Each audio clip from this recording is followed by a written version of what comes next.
자, 이번 시간에는 지난 시간에서 102페이지 4번 법인의 불법행위 능력 파트로 갑니다. 자, 기출 표시를 보니까 아주 중요하죠, 그죠? 따라서 법인의 불법행위 능력은 우리 시험에서 거의 매번 출제가 되는 아주 중요한 논점입니다. 자, 법인의 불법행위 능력.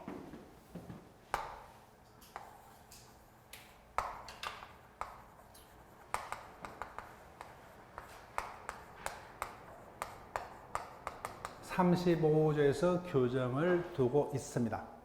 자, 우리가 지난 시간에 법인의 행위 능력을 설명했던 이유가 법인의 불법행위 능력을 우리가 살피고자 함의 그 취지가 있었다. 이렇게 단정적으로 이야기를 할 수가 있습니다.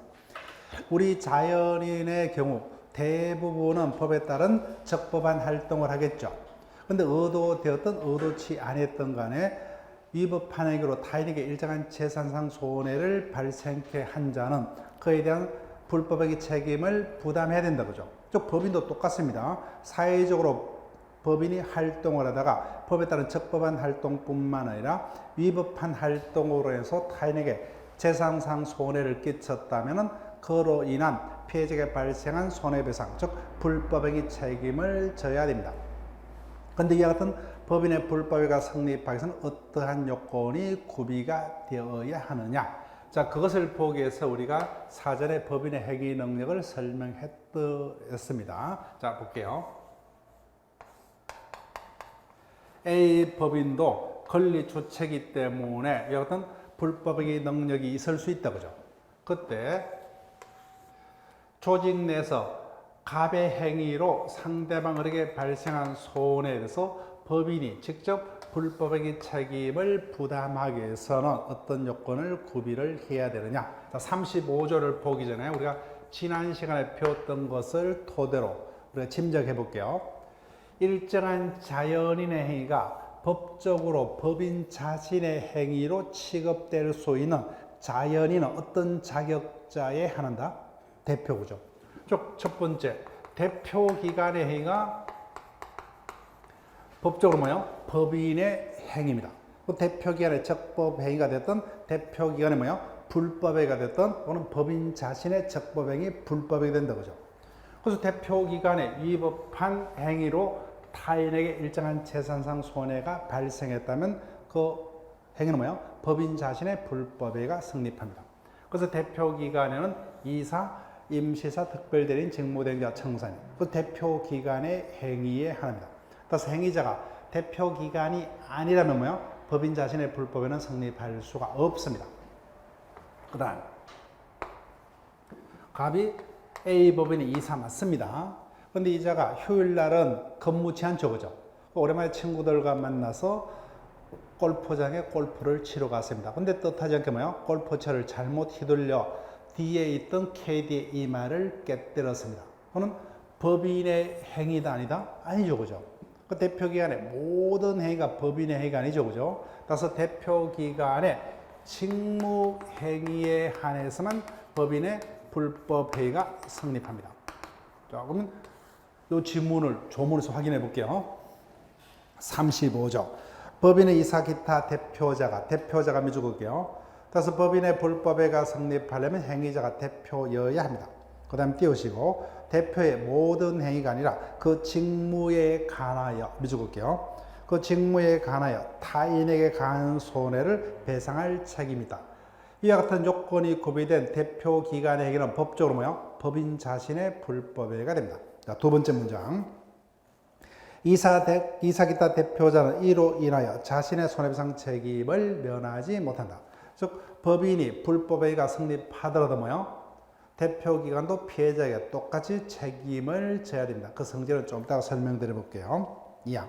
법인의 목적 범위 외의 행위로 인하여 체크할게요.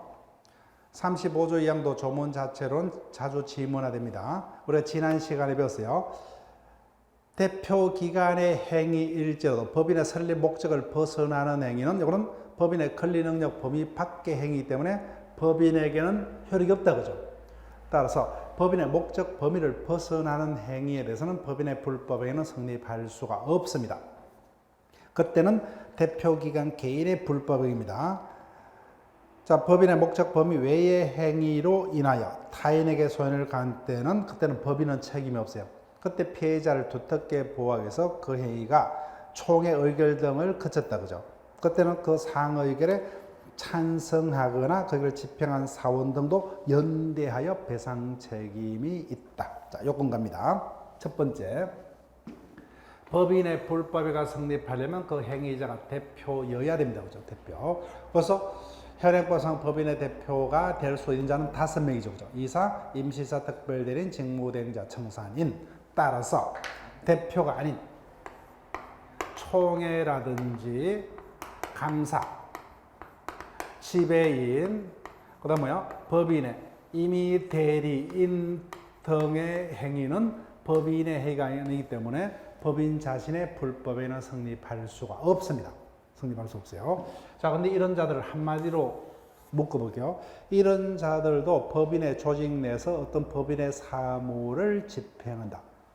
쉽게 말하면 뭐요? 법인이 이런 자들을 고용하여 사무에 종사케 한다고 하죠. 한마디로 이런 자는 뭐요? 피용자. 법인은 뭐요? 사용자라고 지칭할 수 있겠죠. 그래서 피용자가 사무를 집행하다가 타인에게 어떤 손해를 끼쳤을 때 그를 고용해서 사용하고 뭐요? 사용자가 그와 같은 피해자에게 손해를 끼치지 않게끔 감독을 철저히 해야 되겠죠. 그때 사용자가 그와 같은 감독 의무를 게을리한 경우는 피용자의 행위에 대해서 제3자에게 발생한 손해를 사용자가 책임을 지는 이와 같은 불법행위 책임을 사용자 책임이라 합니다. 그래서 불법행위 파트에서 다시 볼 거예요. 그래서 행위자가 이와 같은 뭐요? 피용자라면은 법인의 경우는 사용자 책임은 질 수 있으나 법인 자신의 불법에는 성립할 수 없다죠. 법인의 불법에가 성립하려면 행위자가 누구여야 됩니까? 대표여야 됩니다. 그래서 이 부분 일단 기억하셔야 돼요. 자, 볼게요. 1번. 대표기관의 행위여야 합니다. 현행법상 법인의 대표는 5명. 따라서 총회 감사 또는 뭐요? 이사가 선임한 법인의 임의 대리인 등은 법인의 대표가 아니죠. 따라서 이 자들의 행위에 대해서는 법인 자신의 불법에는 성립할 수가 없습니다. 그때 법인은 이런 자들을 고용해서 사무에 종사케 하는 사용자에 해당한다고 하죠. 사용자는 피용자의 행위에서 감독 의무를 철저히 해야 됩니다. 그래서 감독 의무를 게을리하여 타인에게 발생한 손해를 책임져야 돼요. 이와 같은 법인의 책임을 사용자 책임이라 합니다. 따라서 이런 자들의 행위에 대해서는 사용자 책임은 성립할 수 있으나 법인 자신의 불법에는 성립할 수가 없습니다. 자, 밑에 판례를 우리가 심화반에서 볼게요. 그 다음 두 번째, 대표기관의 모든 행위가 아니라 뭐요? 대표기관의 직무행위여야 됩니다. 5개요. 대표기관의 행위를 져도 직무행위에 속하지 아니한 행위에 대해서는 법인은 불법행위 책임을 지지 않습니다. 그때는 대표기관 개인의 불법행위에 불과합니다. 자, 지금부터 좀 어렵습니다. 자, 요 부분이 어려워요. 자, 일단 여러 번 연습을 하고 있는데 법인의 불법에가 성립하려면 이와 같은 요건이 입증이 되어야 됩니다. 소송에서. 근데 이와 같은 요건 사실의 구비 여부가 다툼이 있다. 그러면 최종적으로 누가 입증을 해야 되느냐? 어떤 다툼이 있는 사실은 누가 입증을 해야 된다고요? 그 사실이 인정이 되면 유리한 효과를 받는 자. 법인의 불법에가 성립하게 되면 법인에게 유리합니까? 피해자인 상대방에게 유리해요? 상대방이죠. 그와 같은 요건 사실을 누가 입증해야 돼요? 피해자가 딱 입증을 해야 됩니다. 입증 책임은 다툼 있는 사실이 인정되면 유리한 지에 있는 자가 입증을 해야 됩니다. 이게 민사소송의 대원칙입니다. 대원칙. 원칙적으로 이와 같은 예를 벗어나는 경우는 거의 없어요. 그 예를 벗어나는 것은 민사소송법의 영역이고 우리 민법의 영역은 아니다 이렇게 보시면 돼요. 자, 그래서 몇 년 전에 유명한 연예인이 의료사고로 사망했죠. 그때 그로 인한 손해배상을 묻기 위해서는 그 사고, 의료사고라는 사실을 다 누가 입증을 해야 되었습니까? 피해자 측구죠. 그래서 이 같은 요건 사실은 우리 다 입증을 해야 돼요. 피해자가. 그럼 갑이 대표라는 것은 입증이 그렇게 어렵지 않다 그죠? 근데 문제는 이자는 법인의 조직원이 아니기 때문에 현실적으로 이사의 대표권의 범위가 어디까지인지 이자는 정확히 알 수가 없죠. 그죠? 그래서 피해자를 두텁게 보호하기 위해서 직무 범위에 속한다, 속하지 아니한다는 뭐요? 이자와 동일한 어떤 선상에 있는 일반이 뭐요? 피해자의 입장에 섰더라면 상식적으로 뭐요? 대표기관의 행위가 직무행위로만 보이면 불법행위가 성립하고, 반대로 뭐요? 이자의 상식적인 시각에서 보기에도 이미 직무행위가 아니라면 불법행위가 성립할 수 없다. 이렇게 판단합니다. 여기서 외형설이라고 제목을 붙입니다. 학설은 필요 없어요. 즉 상대방 피해자가 보기에, 겉으로 보기에 뭐요? 갑의 구체적 행위가 대표기관의 직무행위로만 보이면 법인의 불법행위가 성립한다. 누구의 입장에서 판단합니까? 이자의 상식적인 논에서 판단합니다. 근데 상대방이 보기에도 이미 갑의 구체적 행위가 직무행위를 벗어났다고 인정되는 순간 법인의 불법행위는 성립할 수 없답니다. 없다. 자, 그럼 읽어볼게요. 리엇. 직무에 관하여란 외형상 대표기관회가 직무이라고 볼 수 있는 행위 및 그와 관련성만 있으면 법인의 불법행위가 성립합니다. 자, 그래서 이것을 보면서 따라오세요. 그래서 이자가 사립학교입니다. 이자가 재단 이사장이요. 은행입니다. 학교 건물이 날아갔습니다. 그래서 비가 오면 비가 셉니다. 그래서 이자가 학교 건물 수리를 위해서 대출을 받습니다. 그럼 상대방이 보기에도 상식상 사립학교의 재단 이사장은 이와 같은 학교 건물 수리를 목적으로 대출을 받을 수 있는 권한이 있다 없다? 있다죠. 이게 외형설이에요. 즉 상대방이 보기에 당연히 이와 같은 행위는 갑의 직무행위에 속한다 그죠. 이게 외형설입니다. 그래서 상대방이 보기에 외형상 대표기관의 직무행위로는 보이면 법인의 불법행위가 성립합니다. 자, 지난 시간에 배웠던 것 올려볼게요. 그래서 이자가 학교 건물을 수리를 목적으로 대출을 받았다면 대출받은 돈은 학교 건물을 수리해야 되겠죠. 근데 명목은 학교 건물 수리를 명목으로 대출을 받아놓고 자기가 개인적으로 사적으로 써버렸어요. 여기 뭐예요? 대표권 남용이죠. 그죠? 그래서 대표권 남용 행위라도 상대방 같은 사실을 몰랐죠. 겉으로 보기에는 대출받을 권한이 있기 때문에 법인의 불법행위가 성립합니다. 계속요. 근데 사립학교가 이와 같은 목적으로 대출을 받기 위해서는 법에 의해서 대내적으로 이사의 결의 거치고 교육당국의 허가 절차를 거치도록 법에 규정이 되어 있습니다. 근데 이와 같은 절차를 거친 바 없어요. 근데 상대방 같은 사실을 알았다 몰랐다? 몰랐죠. 그래서 외형상 대표기관의 직무행위로만 보이면 뭐요? 설사 법에 위반된 행위일자도 법인의 불법행위가 성립한답니다. 한다. 여기까지요. 그래서 직무행위에 속한지 여부를 뭐요? 상대방의 상식적인 시각에서 판단합니다. 한마디로 상대방이 상식적으로 보기에 갑의 행위가 직무행위라고만 파악이 되면 불법행위가 성립한답니다. 자, 이거 외형상 대표자의 직무라고 인정할 수 있는 것이라면 설사 그것이 대표기관의 사리를 도모하기 위한 것, 즉 학교 건물 수리를 명목으로 대출받는데 자기가 사적으로 이용했다고 하죠. 즉 대표권 남용 행위였건, 심지어는 이 같은 목적으로 대출받기 위해서는 법의 절차 규정에 따라서 뭐요? 대내적으로 이사의 결의도 거치고 교육당국 허가까지 봐야 됩니다. 근데 이 같은 법을 위반했죠. 이 같은 법을 위반했더라도 외형적으로 당연히 대출받을 권한이 있기 때문에 그렇게 보이죠. 그죠? 불법행위가 성립한답니다. 다만 척할게 다만. 그럼 반대로 해석하면은 상대방이 이미 갑의 구체적 행위가 직무행위에 속하지 아니함을 알았다 그죠? 즉 상대방이 이미 갑이 명목은 학교 건물 수리를 명목으로 대출받지만 사적으로 유용하기 위해서 빌린다는 사실을 이미 알았거나, 이것도 뭐요? 법의 절차 규정을 위반해서 대출받는 것임을 이미 알았다 그죠? 이미 직무행위에 속하지 아니함을 알았죠.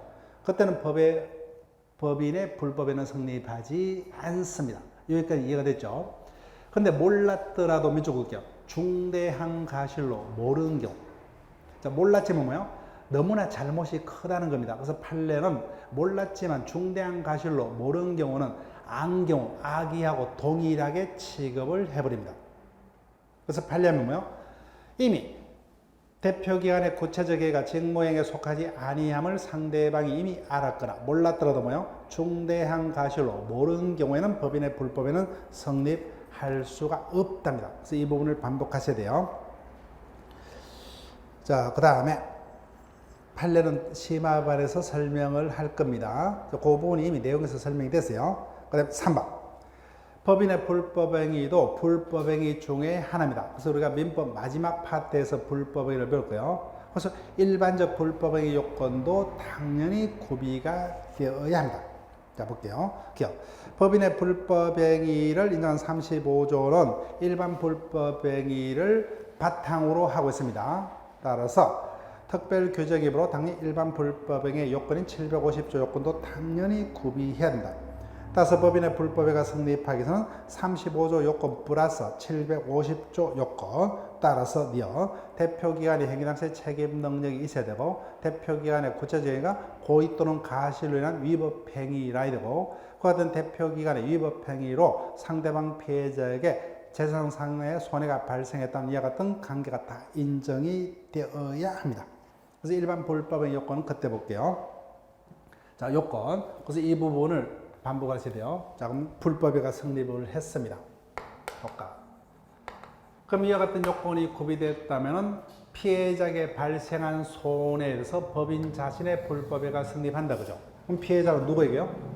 법인에게 불법행위 손해배상 책임을 물을 수 있다. 그죠? 자, 볼게요. 1번. 법인의 불법행위가 성립하는 경우 35조에서 피해자에게 직접 손해배상 책임을 져야 됩니다. 자, 거기다가 가로 범위 적을게요. 무조건 책임을 져야 돼요. 무과실 책임을 적을게요. 이와 같은 요건이 구비되면 법인은 무조건 책임을 져야 됩니다. 첫 번째, 무과실 책임이요.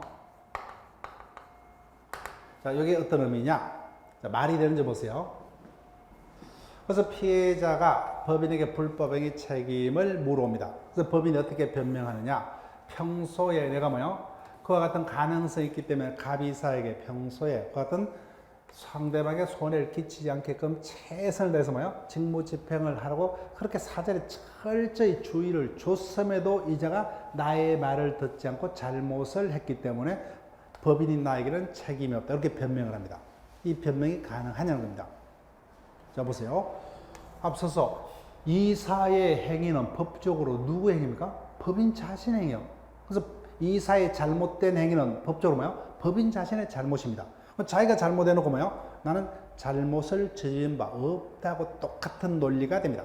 따라서 이와 같은 요건이 구비되면 법인은 무조건 책임을 져야 됩니다. 무과실 책임. 따라서 이사의 선임 감독에 관한 고의 가실 없음을 입증을 하다도 그 책임을 면할 수 없다. 무과실 책임 기억을 하시고. 그 다음 이때 법인의 불법행위가 성립하는 경우 우리 법은 대표기관 개인도 아울러 책임을 지도록 하고 있다. 그죠? 즉 내가 피해자라면 손해배상 책임을 한 명이 책임지는 게 유리합니까? 여러 명이 책임을 지는 게 유리해요? 후자죠. 그죠? 그래서 피해자를 두텁게 보아서 우리 법은 법인의 불법행위가 성립하는 경우 행위자인 대표기관도 책임을 지도록. 그래서 이것을 부진정 연대라고 합니다. 체크할게요. 부진정 연대. 니언 대표기관의 책임, 부진정 연대 책임 둘째 줄. 따라서 피해자는 법인에게 손해배상을 청구하든 대표기관에게 손해배상을 청구하든 자유입니다. 선택적으로 청구할 수 있다. 계속요. 그래서 법인이 피해자에게 손해배상을 했습니다. 그때 법인은 사후에 이사에게 대표기관에게 성간주의 의무 위반을 근거로 내부적으로 구상권을 행사를 할 수 있다까지요. 즉 우리가 그때 보겠지만 이사는 법인의 업무를 집행함에 있어서 법인에게 손해가 없게끔 최선을 다해서 업무 집행을 할 의무가 있습니다. 이와 같은 이사의 업무를 선량한 관리자의 주의 업무, 성간주의 업무를 합니다. 결론적으로 이사의 잘못으로 법인에게 손해가 발생했죠. 그죠? 그래서 법인은 피해자에게 배상한 후 이를 근거로 이사에게 구상권을 행사를 할 수 있다. 자, 부진정이라는 단어를 설명드릴게요. 우리가 연대채무라는 이 같은 단어는 알고 있다. 그죠? ABC가 어느부터 3억을 대출받습니다. 그때 각각 뭐요? 1억씩만 책임을 진다면은 은행 입장에서는 불만이 있을 거예요. 그죠? 즉 3억을 빌려줘 2명이 파산했어요. 그럼 결론적으로 얼마까지밖에 회수를 못해요? 1억밖에. 그죠? 그래서 불만입니다. 그래서 연대하여. 그래서 이자들 뭐요? 우리가 연대 책임을 지겠다. 그러면 은행은 각각 모두에게 대해서 3억의 변제 책임을 물을 수 있다. 이와 같은 다수인이 연대에서 부담한 채무를 연대 채무. 이때 연대는 뭐예요? 자신들이 원해서죠. 자신들이 원해서 이와 같은 연대 책임을 집니다. 그래서 이를 진정연대라 합니다. 진정연대. 그건 당연하기 때문에 진정이라는 단어를 뺍니다. 그런데 법인의 불법회가 성립하면 법인과 대표기관은 뭐예요? 연대에서 책임을 집니다. 이거는 뭐예요? 서로가 원해서가 아니라 뭐예요? 법이 정책적으로 피해자를 두텁게 보호할 목적으로 법에서 연대 책임을 묻습니다. 그래서 뭐예요? 가짜 연대다. 그죠? 이를 부진정 연대라는 단어를 씁니다. 자, 그 다음에 넘길게요. 가실상계. 우리 시험의 단골 중에 하나입니다. 그래서 A 법인이 이삿짐 센터입니다. 그래서 이사가 뭐예요? 이삿짐 차량을 운행하다가 행인을 치어 다치겠다. 그래서 행인에게 1억 원의 손해가 생겼습니다. 근데 교통당국에서 사고 내역을 조사하니까 피해자인 행인들도 뭐예요? 무단횡단에 30%의 가실이 있습니다. 그럼 처음부터 A 법인은 피해자에게 발생한 1억 손해 중 피해자의 잘못으로 발생한 손해는 뭐예요? 공제하고, 이게 뭐예요? 가실상계. 그래서 피해자에게도 손해 발생에 잘못이 있으면 가실상계하여야 합니다. 자, 그 다음에 2번요. 법인의 불법회가 성립하지 아니하뇨. 즉 대표기관의 행위 일자도 직무행위에 속하지 아니한 행위 또는 법인의 설립 목적 범위를 벗어난 행위에서는 법인의 불법회는 성립할 수가 없습니다. 그때는 뭐예요? 대표기관 개인의 불법 행위에 해당합니다. 다만 법은 정책적으로 피해자를 보호할 목적으로 그 사항의 길에 뭐예요? 찬성한 사원 등이 있다면 같이 연대 책임을 줍니다. 똑같이 정책적으로죠. 예, 부진정 연대에 해당합니다. 자, 그 다음에 쌍가루 4번요. 사용자 책임과의 관계. 자, 요 부분이요. 행위자가 대표라면 뭐예요? 법인 자신의 불법액을 성립한다. 그죠? 근데 행위자가 대표가 아니라 이와 같은 감사 지배 임의 대리인 등 법인의 피용자에 불과되면 뭐예요? 법인 자신의 불법에는 성립할 수 없고 사용자로서 대신 책임을 진다. 그죠? 이를 사용자 책임이랍니다. 자, 볼게요. 대표기관이 아닌 피용자가 법인의 사무를 집행하다가 타인에게 손해를 가한 경우 법인은 35조의 법인 자신의 불법에는 성립할 수 없고 756조의 사용자 책임만이 가능합니다. 그런데 양자는 근본적인 차이점이 있습니다. 그러나부터 대표 행위는 법적으로 누구 행위요? 법인 자신 행위입니다. 그 대표기관의 법인 행위는 불법에는 법적으로 법인 자신의 불법행위가 됩니다. 근데 피용자 행위는 법인 자신 행위로 취급될 수 없죠. 그래서 피용자라는 타인의 행위에 대해서 사용자인 법인이 대신 책임을 지는 타인 행위에 대한 책임에 불과합니다. 그래서 법인의 불법의 책임은 무조건이에요. 그죠? 무과실 책임에 반해서 사용자 책임은 피용자의 선임 감독에 관한 사용자인 법인에게 잘못이 있는 경우만 책임을 지는 가실 책임입니다. 선임 감독의 가실이 없으면 책임을 지지 않습니다. 그래서 양자를 비교해 뒀습니다. 박스 부분, 법인의 불법회가 성립하려면 행위자가 대표기관 중에 한 명이어야 된다. 사용자 책임은 대표기관이 아닌 피용자여야 된다. 그다음 책임의 성질. 법인의 불법 행위는 무조건이에요. 무과실 책임. 근데 사용자 책임은 피용자의 선임 감독에 관하여 사용자인 법인에게 잘못이 있는 경우만 책임을 지는 가실 책임으로 되어 있습니다. 설명드릴게요. 자, 내가 피자집을 경영을 합니다. 그래서 배달원을 시켜서 배달 업무에 종사케 합니다. 근데 고객들이 뭐요? 피자가 식어서 배달되더라. 그죠? 마구마구 불만을 터뜨리니까 배달원에게 어떻게 지시를 합니까? 속도 위반 다 괜찮다. 그죠? 신호 위반 다 괜찮다. 무조건 피자가 식기 전에 배달을 해라. 그래서 이 같은 사장의 지시에 따라 마구마구 신호 위반 등을 하다가 교통사고를 일으켰다. 사장인 나에게도 잘못이 있다 없다? 있죠. 그때 책임을 지는 게 사용자 책임입니다. 근데 문제는 휴일에는 가게 문을 닫았습니다. 근데 배달원이 오토바이 키를 가지고 있음을 기하로 여자친구하고 드라이브를 하다가 사고를 냈다. 사장인 나에게는 잘못이 있다 없다? 없죠. 그죠? 그 사용자 책임은 그 피용자에 대한 선임 감독의 사용자에게 고의 가실에 잘못이 있는 경우면 책임이 성립합니다. 따라서 피용자의 행위에서 선임 감독의 잘못이 없는 경우는 책임을 지지 아니한 가실 책임으로 되어 있다. 거기까지요. 자, 지금까지 법인의 능력과에서 가장 중요한 불법행위 능력까지 봤습니다. 자, 그 다음에 법인의 기간으로 갑니다. 자, 법인의 기간 파트에서는 일단은 이사가 가장 중요합니다. 그래서 이사도 거의 매번 출제가 됩니다. 자, 법인의 기간을 설명드릴게요. 의의를 보면서 따라오세요. 민법상 법인은 사단법인, 재단법인 두 가지가 있죠. 근데 결론 뭐예요? 둘 다 단체죠. 사단법인은 사람의 단체이고 재단법인은 재산의 단체입니다. 근데 여러분 단체가 활동을 하려면 뭐예요? 그 단체의 의사를 결정하고 결정된 의사에 따라서 뭐예요? 대외적으로 단체를 대표할 수 있는 기관, 그 다음에 대표계의 업무를 감독할 수 있는 같은 일정한 조직을 필요로 한다 그죠? 이를 법인의 기관이라 합니다. 기관. 그래서 법인의 기관에는 첫 번째 그 단체 의사를 결정할 수 있는 의사결정기관이 필요합니다. 이게 총회입니다. 구성원인 사원 전으로 구성되는 총회. 근데 이 같은 총회는 사단법인에게만 존재합니다. 재단법인은 있을 수 없다 그죠? 즉 재단법인은 의사결정기관이 필요 없어요. 설립자의 의사에 따라서 타율적으로 운영되는 법인이고, 그 다음에 의사가 결정됐다면 뭐요? 대내적으로 법인의 업무를 집행하고 대외적으로 법인을 대표하는 업무 집행 대표기관이 필요하다 그죠? 사단 재단공이 원칙 2, 3입니다. 그런데 이 같은 법인의 업무 집행기관이 업무 집행을 잘못한지 여부를 감독하기 위해서 감독기관을 둘 필요가 있다 그죠? 감독기관 감사입니다. 그런데 민법상 법인은 임의 기관이기 때문에 감독기관이 중요치 않습니다. 그래서 감독기관인 감사는 자신들의 필요에 따라서 둘 수 있는 임의 기관으로, 그래서 거의 시험 문제 출제가 안 됩니다. 근데 물어볼게요. 왜 우리가 법을 배운다 그랬죠? 사회에서 일하는 법적인 분쟁을 해결하기 위해서 그죠. 근데 총회라는 기관은 대외적으로 활동을 하는 기관입니까? 대내적으로만 활동하는 기관이에요? 대내죠. 즉 총회의 어떤 활동에서 분쟁이 발생할 여지는 자기들끼리 문제예요.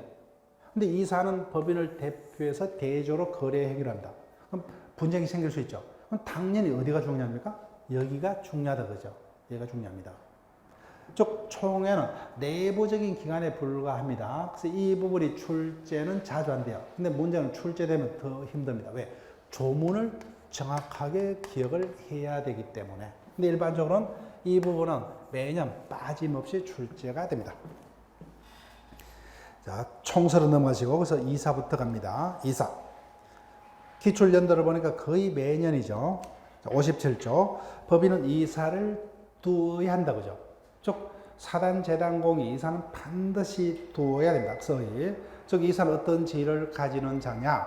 대내적으로는 법인의 업무를 집행하고 대외적으로 법인을 대표하는 반드시 두어야 되는 필수고 뭐요? 매일 활동하죠. 상설기관입니다.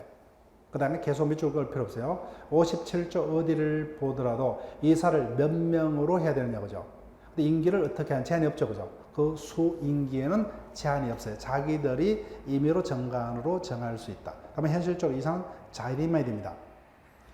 그런데 우리 시험하고는 상관없지만 주식회사는 뭐예요? 이사는 원칙적으로 법적으로 3인 이상을 두어야 하고 이사 임기는 뭐예요? 원칙적으로 3년을 초과하지 못한다. 이런 규정을 법에다가 직접 규정을 하고 있습니다. 근데 민법과 같은 제한 규정은 없어요.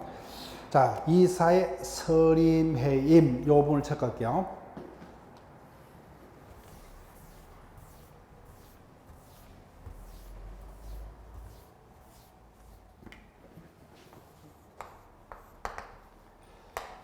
자, 지난 시간에 사단이 되었던 재단이 되었던 정관의 필요적 기상 목명 4. 자, 이까지는 사단, 재단, 공이 공통이었다. 그죠? 이때 이가 뭐죠? 이사의 인면이다. 그죠? 이사 인면. 자, 여기 어떤 교정이냐? 이사의 인면에 관한 교정은 정간의 필요적 기상이죠. 정간의 필요적 기상입니다.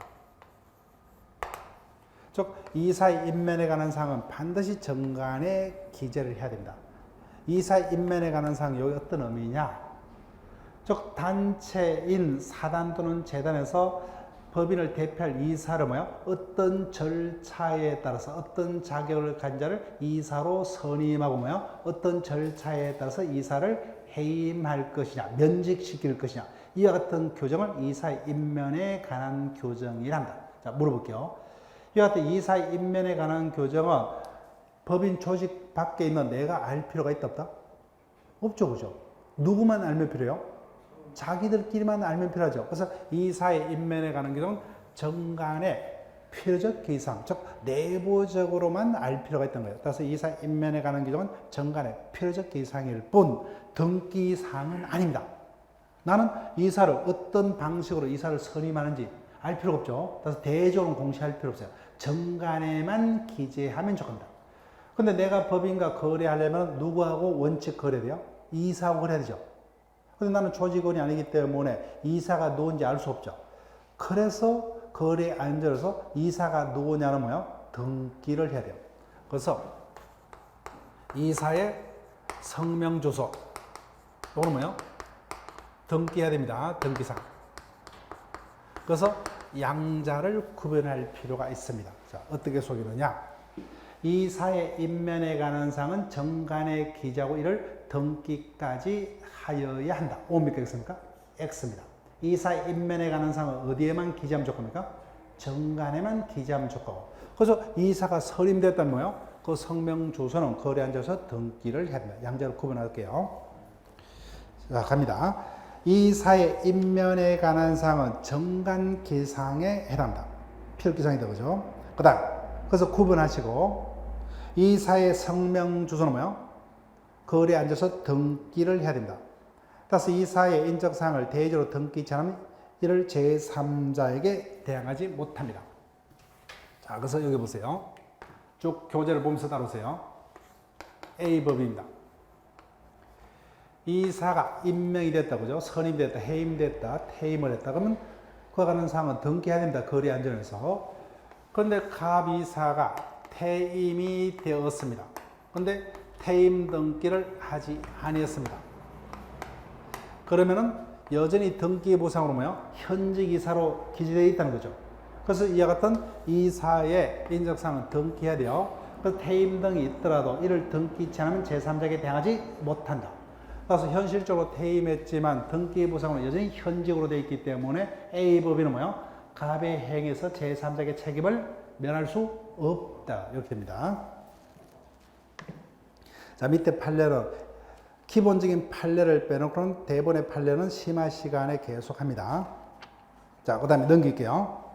3번 이사의 직무 근한 41조하고 60조를 묶을게요. 이사의 직무관에서 제일 중요한 게 41조하고 60조입니다. 자, 먼저 41조, 60조를 보기 전에 58조로 갑니다. 이사는 대내적으로 업무 집행기관이죠. 그래서 1항, 이사는 법인의 사무를 집행을 합니다. 그때 2항, 이사가 여러 명이 있는 경우 정간에 다른 교정이 없습니다. 즉, 정간에 다른 교정이 있으면 그에 따릅니다. 그런데 교정이 없으면, 즉 원칙적으로 이런 말이에요. 원칙적으로 이사의 의견이 일치치 않으면 그 사무집행은 어떻게 해요? 이사의 가반수로 결정한다. 한마디로 사무집행은 원칙적으로 이사의 가반수로 결정을 합니다. 59조를 볼게요. 이사는 법인의 사무에 관해서 각자 법인을 대표한다. 자, 2번 정도만 하시면 돼요. 대내적인 업무 집행은 이사가 소인이 있는 게 어떻게 해요? 이사의 가반수로 결정을 합니다. 근데 대표는 각자가 대표예요. 각자 대표. 그러나 정간에 위반할 수 없고 특히 사단법인은 총회 결의에 의하여야 된다. 2항. 대표에 관해서는 대리 방식에 관한 규정을 준용을 합니다. 자, 그래서 41조하고 60조를 보면서요. 그래서 이사는 대내적으로 법인을 대표합니다. 그런데 갑법인의 경우 이사가 이렇게 여러 명 있어요. 여러 명 있더라도 뭐요? 대표는 각자 모두 법인을 대표한다 그죠? 그래서 이사의 권한은 엄청나게 막강합니다. 그래서 이자가 자신의 권한을 남용을 합니다. 그럼 결론적으로 누구에게 엄청난 피해를, 법인에게 엄청난 피해를 가져올 수 있죠. 그래서 법인의 입장에서는 이사가 가지는 대표권을 제한할 필요성이 있습니다. 근데 문제는 상대방은 이를 알 수 없죠. 그죠? 이와 같은 대표권 제한으로 상대방에게 대항하려면 어떠한 요건을 구비를 해야 되냐. 자, 41조를 먼저 봅니다. 이사의 대표권은 제한할 수가 있습니다. 근데 그 대표권 제한은 이를 정관에 기재치 않으면 그 효력이 없다. 따라서 총회에서 이사의 대표권을 제한하는 결의가 있더라도 뭐요? 이를 정관에 기재해야만 제한이 유효. 따라서 정관에 기재한 바 없다면 그 대표권 제한은 무효입니다. 제한이 없는 거예요. 자, 근데 60조로 갑니다. 근데 이 같은 정관에 기재를 했더라도 제3자는 그 같은 정관 규정이 있음을 알 수 없죠. 그죠? 그 거래 안전에서. 이사의 대표권에 관한 제한을 이를 등기치 않으면 제3자에게 대항하지 못한다. 제3자에게 대항하지 못한다면 적을게요. 따라서 등기해야만 제3자에게 대표권 제한으로 대항할 수 있다. 근데 제3자에는 선의의 제3자에게 대항하지 못한다. 이 같은 제한 문구가 없죠. 그죠? 그러니까 선의, 악이 불문하고 모든 제3자에게 대항하지 못합니다. 그래서 아주 단골이에요. 자, 그럼 본문으로 갑니다. 1번. 이사는 여러 명이 있더라도 뭐요? 대표는 각자 대표입니다. 그 다음에 대표 방식은 대리 방식에 관한 규정을 준용합니다. 이거는 우리가 대리 파트를 배우고 넘어오면 자동적으로 읽힙니다. 자, 그래서 2번. 대표권의 제한 중요 표시하세요. 그래서 이사의 대표권은 막강하기 때문에 이사가 자신의 대표권을 남용을 하는 경우 법인에게는 막대한 피해를 가져줄 수 있다. 그래서 법인의 입장에서는 대표권을 제한할 필요가 있습니다. 그래서 대표권 제한이 유효하려면 첫 번째 요건.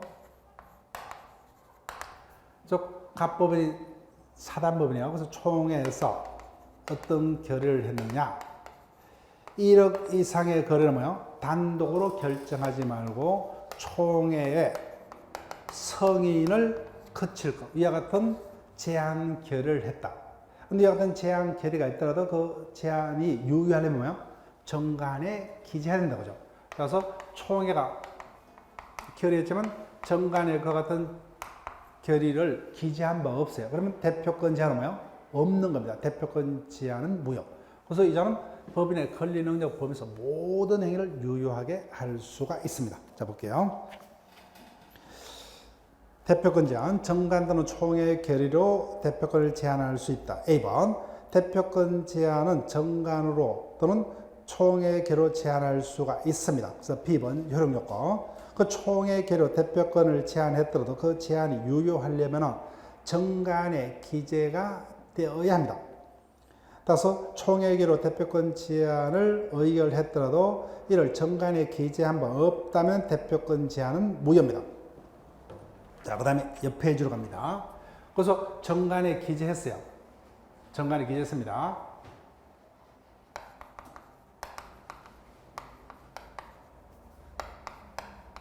그럼 대표권 제한은 유효다. 그죠? 대표권 제한은 유효입니다.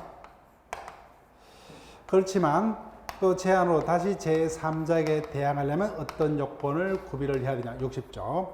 정관에 기재했더라도 그 제한을 등기해야 돼요. 등기치 아니하면 제3자에게 대표권 제한으로 대항하지 못한다. 그죠?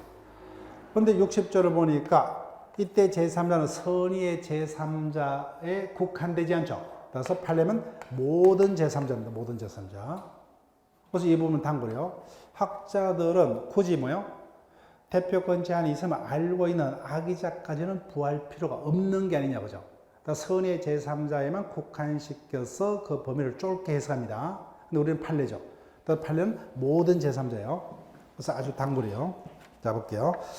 이사의 대표권 제한을 이를 정관에 규제했더라도 이를 다시 제3자에게 대항하면 등기를 해야 됩니다. 따라서 등기치 않으면 제3자에게 대항하지 못한다. 셋째 줄. 이때 대항하지 못하는 제3자는 선의자에 한하지 않는다. 그죠? 악의 제3자다. 자, 이제는 중요한 것은 넘어왔습니다. 자, 니은요. 이익 상반의 경우. 자, 옆 페이지에 64조하고 왔다 갔다 하시면 될 거예요. 자, 교과서를 보시면서 천천히 진행할 테니까, 자, 여기 보세요.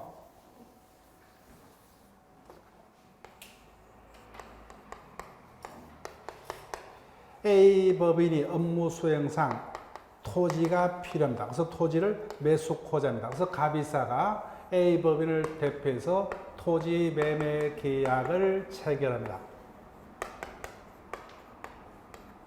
근데 뭐요? 자신의 토지를 법인에다가 매도합니다.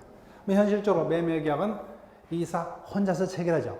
한편은 법인의 입장에서 매수인의 자격, 한편은 뭐요? 자기가 반대 당사자인 매도인의 입장에서 혼자서 사고 팝니다. 그럼 당연히 상식적으로 법인은 싸게 살려 하고 뭐요? 갑은 개인적으로 비싸게 팔려고 하죠. 그러면 이사 개인의 이익과 법인의 이익이 뭐요?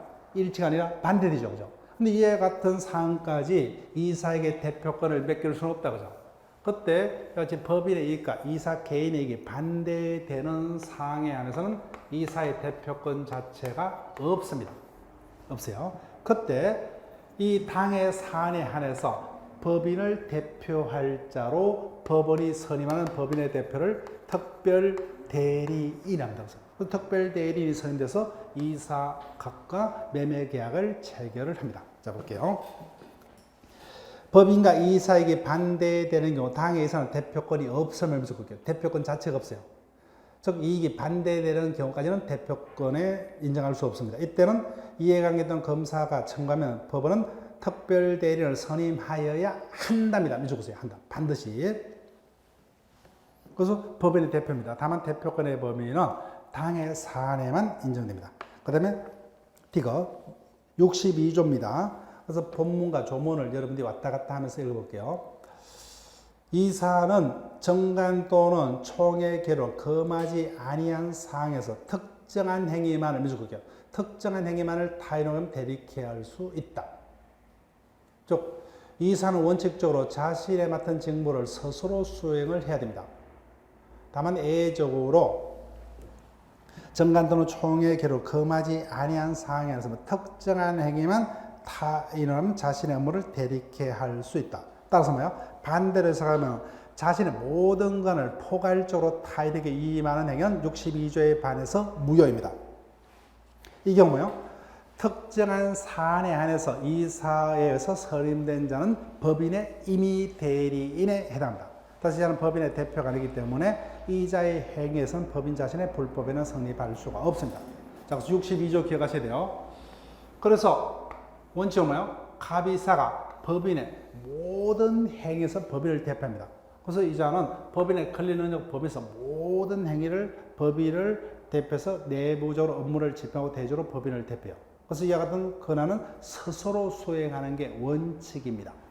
그런데 예외적으로 뭐예요? 일정한 자에게 자신의 권한의 일부를 위임할 수밖에 없어요. 즉 이자는 법률 전문가가 아니죠. 그죠? 그래서 A 법인이 소송이 걸렸어요. 그럼 자신 스스로 소송을 수행을 해야 됩니다. 근데 능력이 부족하니까 어쩔 수 없이 뭐예요? 그 소송 사건은 변호사에게 맡길 수밖에 없다. 그죠? 그래서 이 사안은 자신의 권한을 어디까지 뭐냐? 특정한 개별적 행위만 대리인에게 위임할 수 있을 뿐 자신의 모든 권한을 타인에게 위임하는 포괄적 위임은 허용되지 않습니다. 위사를 둘 필요가 없죠. 그죠? 그때는. 자, 그 다음. 의무와 책임. 그래서 이자는 법인의 업무를 대신하기 때문에 최선을 다해서 이걸 선량한 관리자의 주요 의무라고 합니다. 줄여서 선관주의 의무. 그래서 이사가 이와 같은 임무를 게을리한 때는 그로 인한 손해서 법인에게 연대서 책임을 져야 합니다. 자, 그 다음에 쌍거로 4번요. 임시적 대표기간. 옆 페이지 조문에 63조하고 64조입니다. 이것도 단골 지문이에요. 순서를 속입니다. 자, 교과서 바로 갑니다. 임시이사. 말 그대로 뭐요? 정식 이사가 없을 때 임시직으로 뭐요? 이사의 어떤 직무를 담당한 대표를 임시이사. 그럼 이자는 당연히 한계상 정식 이사가 선임되면 자동적으로 물러납니다. 자, 보세요. 어떤 경우에 임시이사가 선임되느냐? 이사가 없거나 결혼이 있고 그로 인하여 법인에게 손해 염려가 있으면 법원은 이해관계 검사에 청구가 있으면 임시이사를 반드시 선임하여야 한다며 주고 한다. 그래서 언제 선임됩니까? 이사가 없거나 결혼이 있는 게 선임되는 법인의 대표를 임시이사란다 그죠? 64조 특별대리인. 법인과 이사에게 반대되는 경우는 당이사는 대표권이 없습니다. 그때는 뭐요? 법은 이해관계 검사의 청구가 있으면 당의 상위 안에서만 법인을 대표할 자로 특별대리인을 반드시 선임해야 됩니다. 다만 이해관계 상반되는 뭐예요? 이사 말고도 다른 이사가 있다면 굳이 그때는 특별대리인을 선임할 필요가 없다 그죠? 그때는 다른 이사하고 이해관계 상반된 이사가 개별적으로 매매계약을 체결하면 족하기 때문에. 자, 그럼 요 부분 뭐예요? 잘 보세요. 순서를 속입니다. 자, 어떻게 속이느냐? 자, 볼게요. 어디가 틀린지 보세요. 이사와 법인의 이익이 상반되는 경우에는 이해관계인 등의 청구가 있으면 법원은 임시이사를 선임하여야 한다. 틀렸어요. 법인과 이사이익이 반대되는 경우는 누가 선임됩니까? 특별대리인. 자, 그 다음에 이사가 없거나 결혼이 있는 경우에 법원은 이해관계인 등의 청구가 있으면 특별대리인을 선임하여야 한다. 틀렸어요. 누가 선임됩니까? 임시이사죠. 그죠? 이사가 없는 경우 등에는 임시이사. 이사와 법인의 이익이 반대되는 특별대리인. 이렇게 몇 번 충을 하시면 돼요. 이거 순서 속이는 지문. 그 이상, 그 이하도 아닙니다. 그 다음에 넘기시면 직무대행자예요. 일단 답이 될 수 있는 것은 60조의 2를 볼게요. 자, 제가 체크 부탁드린 부분만 체크를 할게요.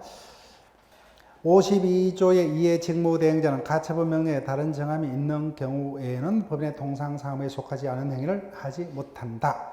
다만 법원의 허가를 얻은 경우에는 그러하지 아니하다. 자, 이항 직무대행자가 제1항에 위반된 행위를 한 경우도 법인은 몇 줄 볼게요. 선의의 제3자에게 책임을 진다. 이때 법인은 모든 제3자가 아니라 선의의 제3자에게 책임을 지죠. 근데 앞에서 이사의 대표권의 제한을 등기한 바 없다면 선의의 제3자에게 대항하지 못한다가 아니라 뭐요? 그냥 제3자에게 대항하지 못한다 돼 있죠. 그래서 모든 제3자에게 대항 못합니다. 그때마다 보호되는 제3자 범위가 다릅니다. 자, 그럼 이 부분 볼게요. 직무대행자.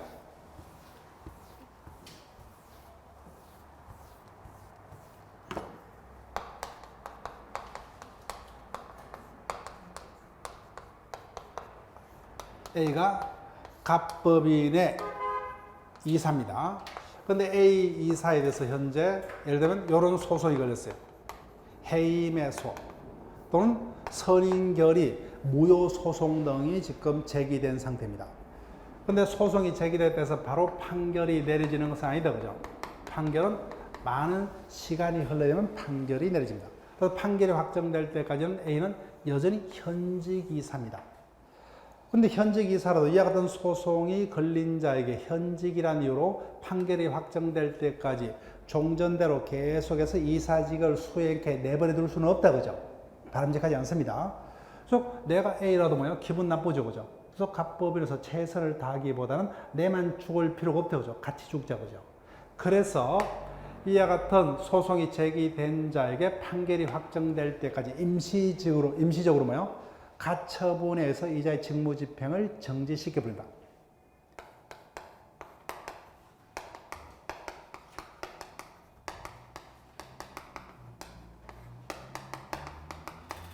그러면 이와 같은 가처분이 있으면 말 그대로 임시가처입니다.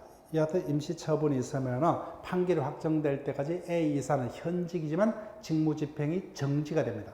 그때 A 이사의 대신해서 뭐예요? 그 기간 동안 이사직을 수행하기 위해서 임시적으로 선임되는 자로 뭐예요? 직무대행자입니다. 그 직무대행자 선임 가처분이 있습니다. 그래서 P를 직무대행자로 선임을 했습니다. 이자의 권한범위요. 그래서 이자는 갑법인의 입장에서는 항상적으로 존재하는 자입니까? 이 같은 일시적 사태 대처할 목적으로 일시적으로만 존재하는 자예요? 후자죠. 그죠? 그래서 이자의 권한 범위는 기계적인 업무까지만 그죠? 그래서 쭉 보세요. 60조 2. 따라서 직무대행자는 가처분 명령에서 다른 정함이 있는 경우죠. 즉 법원에서 이자를 선임할 때 가처분으로 이와 같은 행위를 할 수 있다. 같은 다른 정함을 둔 경우 또는 뭐요? 개별적 행위에 대해서 법원부터 허가를 받은 경우를 제하고는 어디까지만요? 통상 사무까지만 할 권한이 있다. 근데 위반했어요. 그럼에도 불구하고 그 범위를 벗어나는 행위를 했다. 그죠? 그렇더라도 법인은 제3자에게 책임을 면할 수 있다 없다? 면하지 못한다. 그죠? 그러니까 직무대행자가 통상 사무를 벗어난 행위를 했더라도 법인은 제3자에게 그 책임을 져야 돼요. 근데 모든 제3자가 아니라 어떤 제3자? 선의의 제3자에 한해서만 이렇게 됩니다. 자, 그러면 매일 문제를 보세요. 예, 지난 시간의 문제 5번. 자, 법인의 이사에 관한 설명 중 틀린 것은 1번. 이사가 여러 명이 있는 경우 법인의 사무에 대해서는 각자 법인을 대표합니까? 법인의 사무예요. 법인의 사무에 관해서 각자 법인을 대표한다. 맞죠? 그죠? 그 다음 2번. 법인의 대표권에 대한 제한은 이를 등기치 않으면 제3자에게 대항하지 못한다. 맞습니다. 자, 3번 질문 보세요. 어디가 틀렸는지. 58조예요. 예. 대표는 각자 대표를 원칙으로 한다. 근데 사무집행은 뭐요? 이사의 과반수로 결정을 한다. 그죠? 즉 사무집행은 이사의 과반수, 대표는 각자입니다. 그럼 정답은 3번이고 4번. 대표에 관해서는 대리 방식의 규정을 준용을 합니다. 그 다음에 64조예요. 법인과 이사이익이 상반됩니다. 그때는 마지막에 누구를 선임합니까? 특별대리죠. 그래서 법원은 이에 관계인 등의 청구가 있으면 반드시 특별대리를 선임하여야 한다. 이사가 없는 경우 등에는 뭐요? 임시이사를 선임하여야 한답니다. 한다. 자, 여기까지 하고 쉬었다가 감사 이후로 계속 진행을 합니다.